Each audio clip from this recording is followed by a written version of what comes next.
So, which lining products are compliant? Since May 2019, the revised test standard regarding the fire rating of internal linings has been confusing architects, builders and contractors as to how they should determine if a timber lining product is fire group 1, 2, 3 or 4, or even non-combustible. There are two main reasons for this confusion. Firstly, timber has traditionally been regarded as a safe product, which requires minimal certification to comply. However, the NCC 2019 does not give natural timber or timber batten or panel products any special status or provide an easier route to compliance.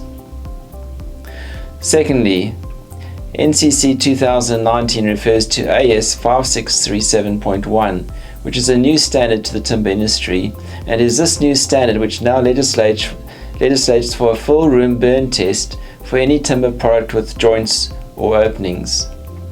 This thus brings to account any timber product except those that are butt jointed with no openings whatsoever.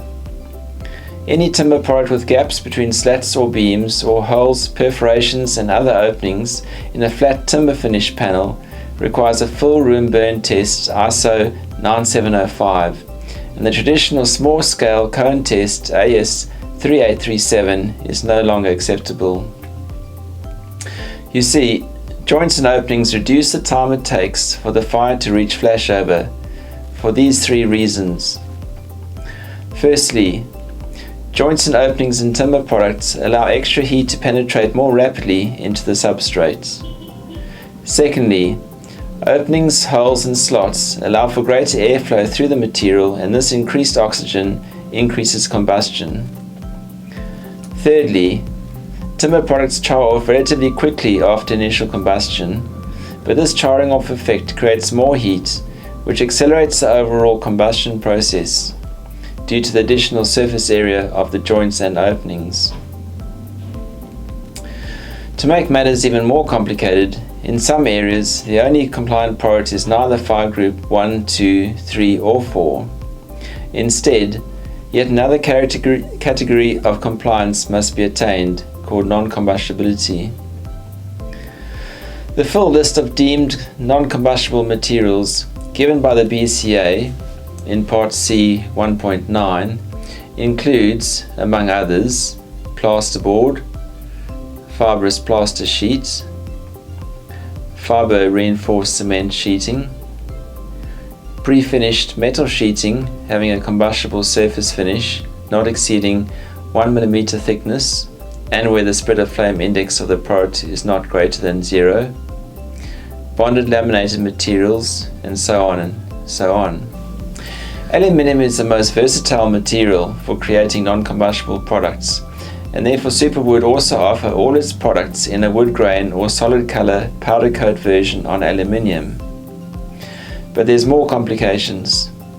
Another clause allows building surveyors to regard decorative timber linings that are suspended under another ceiling or fixed over another wall lining to be regarded as an attachment. This requires a different fire test.